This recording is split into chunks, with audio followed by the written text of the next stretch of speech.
ஹல்லேலூயா என் ஆத்துமாவே கர்த்தரை துதி. நான் உயிரோடிருக்க மட்டும் என் கர்த்தரை துதிப்பேன். நான் உள்ளளவும் என் தேவனை கீர்த்தனம் பண்ணிடுவேன். ஹல்லேலூயா என் ஆத்துமாவே கர்த்தரை துதி. நாம் உயிரோடு இருக்க மாட்டோம், ஆண்டவரை துதிப்போம். நம்ம கர்த்தர் கொடுத்திருக்கிற நாட்கள் வரைக்கும் கர்த்தரை துதிப்போம். இந்த உலகத்துல உங்களுக்கு என்ன கிடைக்க போகிறது சொல்லுங்க? நாம் அது சாதிச்சிட்டோம், இது சாதிச்சிட்டோம்ட்டு 1000 கதை சொல்லலாம்.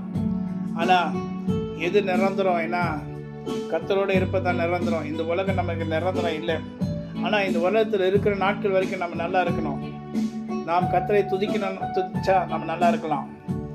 ஆண்டு துதிக்க தான் நம்முடைய வீட்டில் ஆசீர்வாதம் பொங்கி வரும்.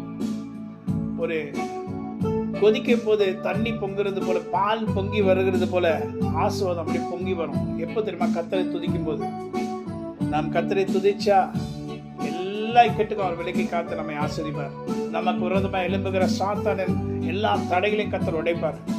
நமக்கு விரோதமாக எழும்புகிற கண்களின் ஆவிகள் எல்லாம் நமக்கு ஒன்றுமே செய்ய முடியாது. ஏன்னா நான் உள்ளளவும் என் ஆண்டவரை நான் துதிப்பேன்.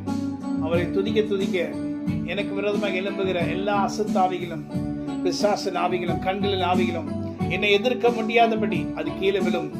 என கர்த்தருடைய கரம் என்னோட கூட இருக்கும்படி கர்த்தர் செய்வார். ஆமென். God bless you. Have a wonderful day. Amen.